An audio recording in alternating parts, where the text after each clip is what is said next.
I never expected moving in would change anything. At first, it was supposed to be temporary. A couple of months, maybe 3, just until I found a new spot. That's what I told myself when I said yes to Jared. Jared had been my best friend since sophomore year of college. We'd met through mutual friends at a house party. He was the loud one, the guy in a backwards cap challenging everyone to beer pong like it was a contact sport. I was more the guy hiding in the kitchen, hovering near the chips. But somehow, we clicked. Over the next couple of years, we were pretty much inseparable. Classes, gym, late-night hangouts. We'd never lived together, though. Not until this. His roommate moved out suddenly. Some drama with a girlfriend. I didn't ask. And just like that, he had a spare room. And I was crashing on my sister's couch after my lease ended. It felt too perfect to pass up. "You sure it's cool?" I asked when we met up at a cafe that weekend. "I don't want to be that guy who ruined your vibe." Jared grinned, dunking a sugar packet into his coffee like it owed him money. "Dude, you'd be doing me a favor. I hate living alone." I start talking to my blender. "It's weird." I laughed. "All right, but I'm warning you. I snore." He shrugged. "I sleep like the dead." So I moved in. The apartment was nice. 2 bedrooms, decent kitchen, lots of natural light. Jared had already set up a little bar cart in the corner and hung framed posters of bands I'd never heard of in the living room. It smelled like laundry detergent and whatever cologne he wore, woodsy and clean. The first couple of days were easy. He helped me carry in boxes, even rearranged his furniture to make room for my stuff. "You want to keep this?" he asked, holding up a framed print of an abstract line drawing I had bought from some overpriced art fair. I shrugged. "Sure, unless you hate it." "Nah," he said, studying it for a second. "Kinda hot. Is that supposed to be 2 guys?" I felt a flush creep up my neck. "Yeah." He didn't flinch. Just nodded and hung it on the hallway wall like it was any other decoration. That was Jared. Always cool about that stuff. He knew I was gay. I'd told him years ago, casually, over greasy pizza one night. His response had been a distracted, "Huh, you think that guy in the corner's hot?" I had. And that was that. He'd never made it weird. But still, I tried to keep things neutral between us. Never let myself read too much into his shirtless mornings, or the way he'd casually stretch on the couch, abs flashing beneath his hoodie. Jared was straight, through and through. Girls loved him, and he loved them back. Loudly, that's why I kept my distance. But something started shifting in the second week. It was subtle. He'd lean on the counter when I cooked, asking questions he already knew the answers to. He started sharing more, stuff I hadn't expected. Like how his last roommate had ghosted him after a fight, or how he sometimes felt stuck, like everyone around him was figuring life out faster than he was. "I don't know," he said one night, drinking a beer on the balcony. "It's like I'm 27 and still feel like I'm waiting for my real life to start." I turned to him.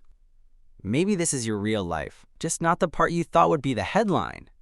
He looked at me then, like he saw me in high definition, and for a second, I thought he was going to say something else, something important. But then he smiled and said, "Damn, that was deep."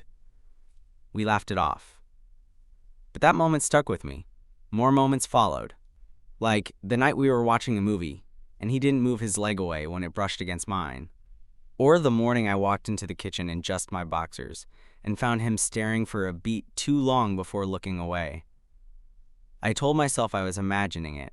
I had to be. Then came the night that broke the pattern. It started as just another Friday night. We were both home. Jared had gotten off work early, and I didn't have any deadlines. We picked up tacos from this little spot around the corner, grabbed a 6-pack, and crashed on the couch for a lazy night in. Nothing out of the ordinary. Except, something about that night felt different from the beginning. Maybe it was the way he sat closer than usual, our thighs almost touching. Or maybe it was the way he'd glance at me when he thought I wasn't looking. Quick looks, like he was trying to read something on my face. I didn't know what to make of it, so I tried to ignore it. We watched 2 movies back to back, some action thing he picked, then a slower indie one I liked. By the time the credits rolled, It was close to midnight. The room was dim, lit only by the soft blue light of the TV. The air felt heavier than it should have. I shifted to sit up straighter, reaching for the empty taco wrappers. "All right, I'm gonna call it," I said, standing to stretch. "I'm too full to function." Jared yawned, pushing a hand through his hair. "You're such an old man." "Yeah, well, I'm not the one who fell asleep halfway through the sad game movie. I was resting my eyes." He smirked. I rolled mine. "Sure." But just as I turned to walk toward the kitchen, he said something that stopped me. "Hey, can I ask you something kinda personal?" I paused. Sure?" He scratched the back of his neck, suddenly looking unsure. "Have you ever had a thing for a straight guy?" The question hung in the air like a live wire. I blinked.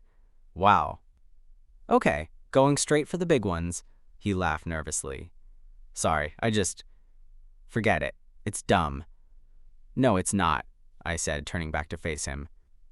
I sat on the edge of the coffee table, facing where he slouched on the couch. "Yeah, I have. Once or twice." He nodded slowly. "What's that like?"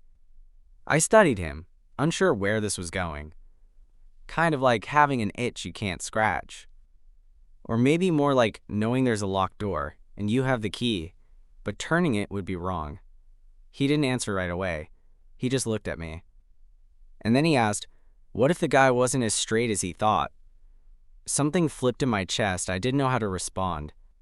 My heart was suddenly pounding, like it knew something I hadn't let myself admit. I searched his face, trying to figure out if he was joking, testing me, or just drunk. "You messing with me right now?" I asked, keeping my tone light but guarded. Jared shook his head. "No, I mean, I don't know what I'm doing. Lately I've been thinking about stuff. Stuff I never really let myself think about before." He looked away, like he couldn't keep eye contact any longer. "And you being here?" "I don't know," he added, voice softer. "It's been different. Not bad different. Just makes me question things." I sat there, frozen. Part of me wanted to lean in. Another part wanted to run to my room and pretend this conversation never happened. He looked back at me. "I'm probably freaking you out." "A little," I admitted. "But not for the reason you think." "What reason then?" "Because I've felt something shift too, but I didn't want to be the guy who reads into shit that isn't there." His eyes searched mine. "So I'm not crazy?" I let out a breath I didn't realize I'd been holding. "No, you're not." The silence that followed wasn't awkward. It was heavy, sure, but not uncomfortable. It was like the air between us had changed composition, like we were breathing something new. "I'm not saying I'm gay," he said carefully. "I'm just saying you make me feel something I didn't expect." That hit hard. I nodded slowly. "That's okay. You don't have to label anything." He looked relieved. "Thanks, I mean it." Then, because I didn't know what else to do, I stood up and grabbed the beer bottles from the table. "I'm gonna clean up. You good?" Jared nodded, still quiet. "Yeah, I'm good." But as I walked to the kitchen, I could feel his eyes on my back. And I knew something between us had changed. We didn't talk more about it that night. He went to bed before me, and I lay in the dark for hours, staring at the ceiling, trying to figure out what the hell had just happened. I wasn't sure where this was going, but I knew one thing for sure. Whatever this was, it wasn't just a roommate situation anymore. For the next couple of days, things were off, not in a dramatic way. Jared didn't start avoiding me, and we didn't have some big confrontation or anything. But there was this charged silence between us, like a radio playing on a frequency only we could hear. He was still Jared, still cracking jokes, still making protein shakes at 8 a.m. like his life depended on them, still walking around shirtless, rubbing sleep from his eyes like he didn't just casually implode my entire emotional world 3 nights ago. But now, I noticed everything. The way his gaze lingered on me a second too long when we crossed paths in the hall. The way his voice dropped when we were alone. The way his knee would brush mine under the kitchen table. And he wouldn't move it. We didn't bring up that night on the couch. Not a word. But it hung between us, like a secret waiting to spill. On Thursday, it rained. One of those heavy, moody storms that soaked the city and made everything smell like wet concrete and leaves. I'd been working all day on a freelance project for a new client and was completely burned out by the time Jared got home. He came in soaked from head to toe, hair plastered to his forehead, shirt clinging to his chest. "Jesus," I said, looking up from the couch. "You walk home through a car wash?" He kicked off his sneakers, laughing. "My dumbass forgot an umbrella. You'd think I was new here." He peeled his shirt off in the entryway, and for a moment, I had to pretend I hadn't noticed the way his abs flexed as he wrung it out over the sink. It wasn't new. Jared had always looked like that. But now it felt new. Like seeing something familiar through a cracked lens. "Hot shower's all yours," I offered, trying not to sound weird. "Thanks, you should take one too. Place smells like wet dog and whatever you cooked for lunch." "It was lentils," I muttered, offended. "Exactly." He grinned at me before disappearing into the bathroom, and I sat there, staring at the paused Netflix screen, trying to figure out how we were just pretending like everything was fine. 20 minutes later, I was in the kitchen refilling my water bottle when I heard the bathroom door open. Jared stepped out, wrapped in a towel, still damp, hair dripping. He didn't say anything at first, just leaned against the doorframe, watching me. "You all right?" I asked, trying to sound casual, like my pulse wasn't hammering. He nodded. "Yeah, just thinking." I raised an eyebrow. "Dangerous." "Shut up." He walked into the kitchen and grabbed a glass, standing next to me at the sink. The air between us was thick, with something unsaid. "I haven't been able to stop thinking about the other night," he said finally, not looking at me. My hand froze on the faucet. "Oh," he turned, setting the glass down a little too hard. "I didn't mean to make it weird. When I said I felt something different around you, I meant it. But I don't want to screw up our friendship by being confused." I turned to face him, hard in my throat. "You're allowed to be confused, Jared. I've lived in that state most of my life." He nodded slowly. "Yeah, but you're comfortable in who you are. I'm still figuring it out. And it scares the shit out of me that I feel something when I look at you." His voice cracked on the last word, and I felt something shift in my chest. I stepped closer without thinking. "Hey," I said gently. "You don't have to rush into labeling anything. I'm not going anywhere." Jared looked at me then. Really looked at me. His eyes locked on mine like he was trying to decide something. And then it happened. He leaned in. Just slightly. Barely enough to close the gap. I felt his breath before I felt his lips. It wasn't a full kiss. Just the ghost of one. His lips brushed against mine and lingered there, hesitant and trembling, like he was testing a boundary neither of us could define. I didn't pull away. When he finally stepped back, his eyes were wide. "I'm sorry," he said immediately. "I shouldn't have." I stopped him with a shake of my head. "Don't apologize for something you wanted to do." He ran a hand through his damp hair, pacing toward the living room. Fuck, man.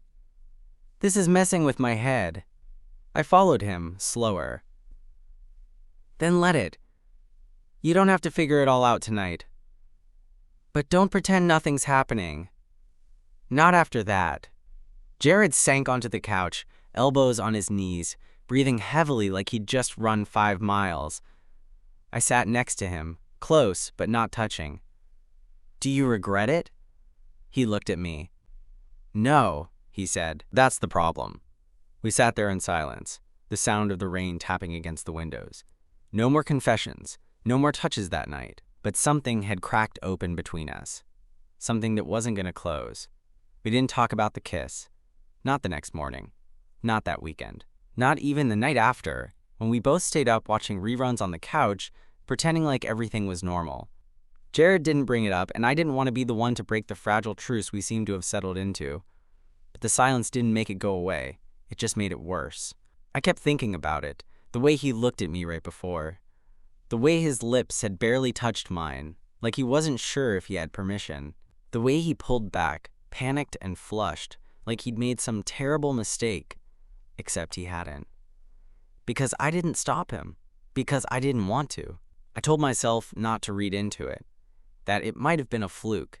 Some heat-of-the-moment thing he'd chalk up to confusion and ignore forever. Maybe he already had, but the tension between us said otherwise.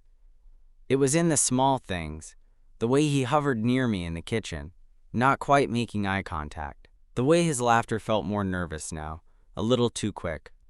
The way his hand would accidentally brush mine when we reached for the remote and he'd jerk it away like he'd touched a hot stove. It was starting to drive me insane. One night, we were both in the living room again. He was on his laptop. I was pretending to watch some crime show, but mostly I was watching him. The light from the screen lit up his face, and I could see the subtle crease in his brow as he scrolled. Focused. Distracted. Beautiful. He looked up and caught me staring. Neither of us looked away. "You ever wish you could turn off your brain?" he asked suddenly. I blinked. Literally every day. Jared shut his laptop with a sigh. Mine's been stuck on repeat since the other night. It's like I keep reliving that moment and trying to rewrite it. My heart picked up speed. Rewrite it how? He hesitated. I don't know. Either to make it not happen or to actually do it right.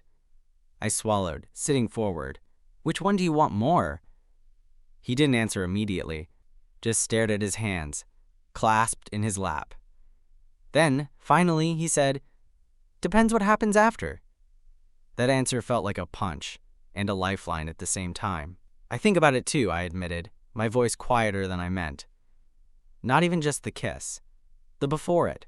The way you looked at me. The way I didn't want to breathe too loud, because I knew something was happening. Jared exhaled. It scares me, man. Not because I'm ashamed or anything, but because I don't want to ruin what we have. You mean the roommate thing? I mean the you and me thing. The whatever this is. We sat in that moment, surrounded by quiet and questions, neither of us really knowing where to go next. Then Jared did something I didn't expect. He stood up and walked over to where I was sitting. Didn't say a word. Just looked down at me for a second, like he was waiting for a sign. I gave him one. I shifted over. Just a little, enough room for him to sit beside me. Close. He did. His thigh pressed against mine. I didn't move. "Can I ask you something?" he said, eyes fixed ahead, not meeting mine. "Yeah." "If I kissed you again, would you stop me this time?" I turned to him, heartbeat thudding in my ears. "No." He looked at me. And this time, he didn't hesitate. This kiss was different. It wasn't a question. It was an answer. His hand found the side of my face, his lips firmer, more sure. He leaned in like he needed to know, needed to feel it. I kissed him back, slower at first, then with more pressure, more honesty than I meant to give away. When he pulled back, he didn't move far. His forehead rested against mine, breath shallow. "Okay," he whispered. "That's okay." I nodded, my hand still on his knee. "Now what?" he asked. That question was bigger than both of us, but I gave him the only answer I had. "We don't figure it all out tonight. We just start from here." He smiled. A crooked, uncertain thing. "Okay. Here's not a bad place to start." We didn't sleep in the same bed that night. We didn't even say anything else after the kiss. He eventually stood up, mumbled something about needing to shower, and disappeared down the hallway. I sat there alone on the couch for a while, my chest buzzing with everything we didn't say, but when I finally went to bed, I found a note slipped under my door. I meant it. Every second of it.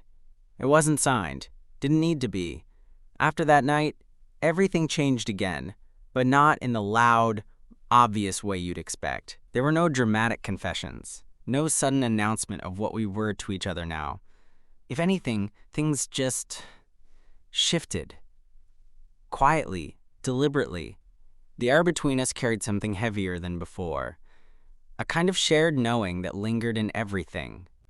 The way he handed me my coffee in the morning, fingers brushing mine just a little longer.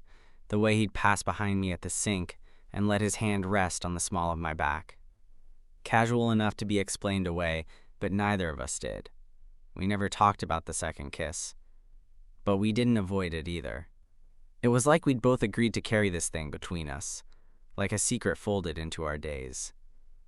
I started to wonder if maybe this was how it would be for a while. Half in, half out. Neither of us labeling it, but neither of us walking away from it either. Then came the night we shared a bed. It wasn't planned. He'd been watching a game in the living room, and I'd been working late in my room, headphones in, zoning out. At some point, I heard thunder, real thunder, not city noise. I opened my window just enough to catch the smell of wet asphalt. The rain had come back. I closed my laptop around midnight and padded down the hall. The lights were still on in the living room, but Jared was passed out on the couch, hoodie on, blanket tangled around his legs, TV still playing highlights. I stood there for a minute, watching him breathe. He looked peaceful in a way I didn't usually see. His face was softer, lips slightly parted, one arm draped over his chest. It hit me then, how close I'd gotten to this person. How dangerous it felt to want someone who wasn't even sure how to want me back. I was halfway to my room when I heard him stir. "Hey," his voice was rough with sleep. "Sorry," I said. "Didn't mean to wake you." He sat up slowly, rubbing his eyes. "You weren't asleep yet?" "Just finished work." Jared blinked at me, still half out of it. "It's freezing in here." Yeah, the storm brought a cold front. He stood, blanket slung over his shoulder. "I don't want to sleep on the couch." "Then don't," I said, without really thinking. "My bed's big enough." We stared at each other for a second. Then he nodded. No jokes. No teasing. Just quiet understanding. We didn't say a word as we made our way down the hallway. He kicked off his socks at the door, pulled off his hoodie, and slipped into bed in a worn white t-shirt and boxers. I climbed in next to him, flipping off the lamp. The room went dark except for the occasional flash of lightning behind the curtains. At first, we lay there stiffly, facing opposite directions. I tried to focus on the hum of the rain, the cool breeze against my skin, the way the sheets felt suddenly too tight. Then I felt it, his leg brushing mine under the covers. Not by accident. He didn't pull away. I didn't either. Seconds passed. Maybe minutes. I couldn't tell. Then, slowly, I felt him shift behind me, closing the space between us. His chest pressed gently against my back. I held my breath. "You okay?" he whispered. I nodded, barely. "Yeah." His hand found my waist. Light, careful, like he was asking a question without words. I answered by reaching behind and lacing my fingers with his. He let out a breath. Not a sigh, more like relief. That was it. We didn't talk, we didn't kiss, we didn't do anything more than lay there, tangled together in the dark. But that night was more intimate than anything that had come before it. It felt like trust, like surrender. The next morning, I woke up before him. He was still curled around me, face half buried in the pillow, arm draped across my chest. I stared at the ceiling for a long time, trying to slow my thoughts. This wasn't just about attraction anymore. This was something else, something quieter, more dangerous. It felt like I was being led into a part of him no one else had seen. Eventually, he stirred. When his eyes opened, and he realized where he was, his face didn't tense. He didn't move away. Instead, he whispered, "Morning." "Morning," I said. Then he gave me the smallest smile, barely there, and pressed his lips softly against my shoulder. It was the kind of kiss that wasn't about lust or curiosity. It was about comfort. About choosing to stay close. It had been 2 weeks since the night we shared a bed, since his arm wrapped around me like it belonged there, since that shoulder kiss I still felt when I lay down alone. But nothing had been said since. We went about our lives like normal, almost. The difference was in the small things, how he stood closer when brushing his teeth beside me, How he waited for me to come home if he got in early. How he'd linger in doorways like he had something to say but never quite said it. Inside the apartment, we were living in a bubble. Quiet affection, careful touches, soft looks when no one else could see. But outside, it was like none of it existed. I first noticed it when we went out for drinks with a few of his friends from the gym. It was a Saturday night, and Jared had insisted I come. "You never get out," he said, tossing a clean hoodie at me. "You're not allowed to be a hermit on a weekend." So I went. We hit up a bar not far from the apartment. One of those loud but not too loud places, with overpriced drinks and lots of laughter. His friends were nice, chill, friendly, exactly what you'd expect from a group of straight 20-something guys who lifted more than they talked about their feelings. Jared slid easily back into his usual mode, cracking jokes, tossing back shots, slapping shoulders. The same guy I'd known for years, but not the guy who'd fallen asleep holding my hand 3 nights ago. And the thing that hit hardest? He didn't look at me once. Not really. Not in that quiet, knowing way he had back home. At the bar, I was just his friend. His roommate. His +1. Not the person he pulled closer in the dark. At one point, I slipped off to the bathroom. When I came back, he was leaning against the bar, deep in conversation with one of the girls from the group. Tall, blonde, tan. She laughed at something he said and touched his arm. I didn't say anything. I just stood there for a second too long before sitting back down and pretending like none of it mattered. But it did. Later that night, on the way home, he was quieter than usual. A little buzzed, but not drunk. "Thanks for coming out," he said, unlocking the door. "Hope it wasn't too boring." I shrugged. "It was fine." He glanced at me. "You seem off." I toed off my shoes. "Nope, all good." Jared stood there, jacket half off, eyes narrowing slightly. "Did I do something?" I hesitated. "Not really. It's just, I guess it's weird seeing you out there, like that." "Like what?" I sighed. "Like none of this is real." He blinked. "You mean us?" I nodded. "You ignore me out there, and then come home and act like we're whatever this is. And I'm trying not to expect too much, but it's hard when you hold me at night and then act like I'm invisible in public." He leaned back against the door, suddenly looking tired. "It's not like that." "Then explain it to me." Jared ran a hand through his hair. "I don't know how to. I'm trying to figure it out as I go. I don't have the words for this yet." "Okay. Well, I do," I said, voice tighter than I wanted it to be. "It hurts." That landed. He looked like I'd slapped him. "I didn't mean to hurt you," he said. "I'm just scared." I nodded slowly. "Yeah, I get it. But I'm scared too, and I'm still showing up. You don't have to have it all figured out. But if I'm something to you, anything, you have to stop treating me like I'm only real behind closed doors." He didn't say anything right away, just stood there in the entryway, jacket still hanging off one shoulder. Then quietly, "You're more than something to me." I swallowed. "Then act like it."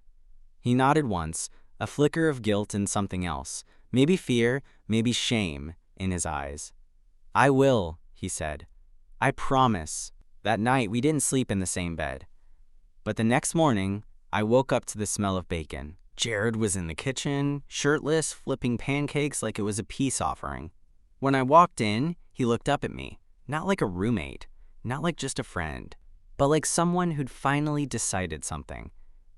"Can we go out again tonight?" he asked. "Just the two of us." "Sure," I said. "And this time," he hesitated, then added, "I'll look at you the same way in public." I just nodded. But inside, something settled. Because I finally felt like maybe he was starting to be brave. Not just with me, but with himself. He actually followed through.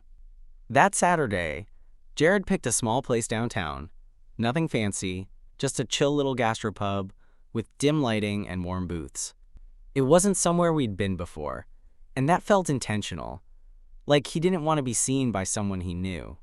Not because he was ashamed, at least I didn't think so, but because he wanted this to be ours. He didn't sit across from me. He slid into the same side of the booth. And he looked at me like we were finally on the same page. "So I've been thinking," he said halfway through his burger, "maybe I haven't been as straight as I thought." I nearly choked on my beer. He smirked.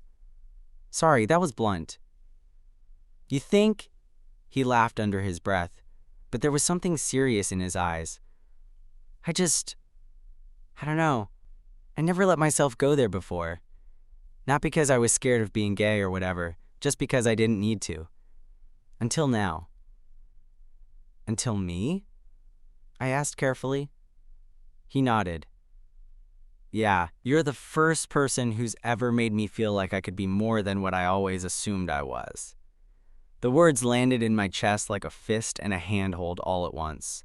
"Okay," I said softly. "So what do you want to do about it?" He leaned in a little. Us, whatever you'll let me." That sentence felt like something I'd waited years to hear, even if I didn't realize it until now. We talked a lot that night. Really talked.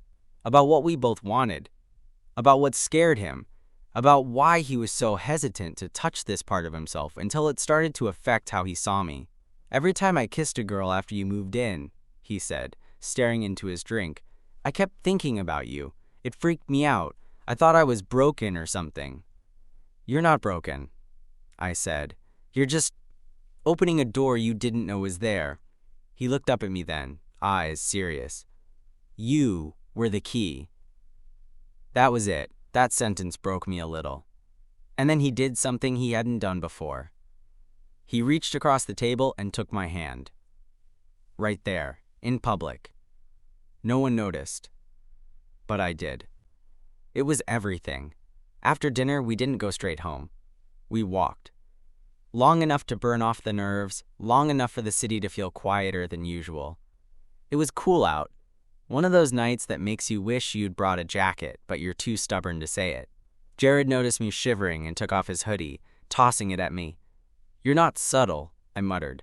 "Never said I was." When we got back to the apartment, it was late. Too late for pretending. I went to the kitchen, grabbed 2 beers, and when I turned around, he was already pulling me toward the couch. We didn't talk. We just sat, close, our knees touching, and the silence wasn't awkward anymore. It was expectant. He looked at me like he'd made a decision. Then he kissed me again. But this time, it wasn't hesitant. It wasn't cautious or confused or careful. It was full. Sure. His hand found the back of my neck. Mine found the hem of his shirt. We didn't rush it. Didn't make it a thing it didn't need to be. It was messy, a little uncoordinated, but real. And when we pulled apart, he didn't look scared. He looked relieved. "I don't want this to be something we hide," he said, his voice low. "I don't care what label it is, I just care that it's us." I stared at him, trying not to grin like an idiot. "So we're an us now?" He nodded. "Yeah, I think we've been for a while." I leaned my head against his shoulder. "You're just slow to realize it." "You're just annoying," he said, laughing. But then he kissed my hair. And that was the last thing either of us said for a long time. That night, we slept in the same bed again. But this time, it wasn't careful or quiet. It wasn't about hiding feelings under the covers. It was about finally being able to feel them out loud. It wasn't about closeness. It wasn't even really about love. Not yet. It was about being seen and being chosen, not just behind closed doors, but everywhere. We didn't call each other boyfriends. Not right away, anyway. Labels felt too small for what we were, like they couldn't quite hold everything that had happened between us. But the change was there, visible, tangible, undeniable. We cooked together now, not just because it was convenient, but because we liked sharing space. He'd lean against the counter while I stirred pasta, bump my hip with his, or slide an arm around my waist from behind. Sometimes we wouldn't say anything at all, just exist in the same room, quietly tethered. At night, we always ended up in the same bed, sometimes talking for hours, sometimes just curled around each other, skin to skin, heartbeat to heartbeat. He stopped acting like he needed a reason to touch me. I stopped flinching when I caught myself staring at him too long. But comfort has a funny way of inviting chaos. It came in the form of a group hangout 2 weeks later, an impromptu rooftop party thrown by one of Jared's gym buddies. There were about 10 people there, music low, drinks flowing, nothing intense, just good vibes, cheap beer, and too much grilled meat. We went together. He didn't hold my hand when we arrived, but he stayed close. He introduced me to people as his roommate. Still default, still cautious, but his eyes lingered on mine longer than they used to. And then, about halfway through the night, a guy the first didn't know asked the question I'd been dreading. So you two just roommates, or what? He said it casually, maybe even innocently, but it hit like a gut punch. I didn't answer right away. Just sipped my drink and looked at Jared, who was mid-laugh, not realizing what was happening until the silence dragged. When he turned toward us, I knew the moment he caught on. I saw the flicker of hesitation, the split second of panic, but then something changed. He looked at me, and this time he didn't look away. "No," Jared said, voice steady, "not just roommates." The guy raised an eyebrow. "Oh, got it." That was it. No big moment, no fireworks, just a sentence. But for me, it meant everything. Because that was the first time he said it out loud, in front of someone else, in public. And it wasn't complicated or awkward or covered in 1,000 qualifiers. It was just real. Later, when we walked home, he reached for my hand without hesitation. No one around, no audience. He just wanted to hold it. When we got inside, I dropped my keys on the counter and turned to him, still holding his hand. "So, not just roommates, huh?" He smiled, stepping closer. "I figured it was time I caught up." I nodded. "You're late, but I'll allow it." He pulled me into a kiss, soft, slow, familiar now, but still enough to make me forget my own name for a second. "Can I call you my boyfriend?" he murmured into the space between us. "You just did," I said. He grinned. "Okay, well, good, because I've been kind of acting like it anyway, and just like that, we were official. Not in the way that requires announcements or social media updates or dramatic speeches, but in the way that actually matters. In the way where you wake up next to someone and know that this warm, quiet presence isn't temporary, isn't a maybe, isn't an accident. It's a choice, a good one. We never planned to fall into this. Not when his roommate moved out. Not when I moved in. Not even after the first kiss. But sometimes the most unexpected things end up being the most solid. And somewhere between a spare key and a borrowed hoodie, between late-night movies and shared pancakes, between all the things we never said and the few we finally did, he stopped being my best friend's roommate and became mine instead.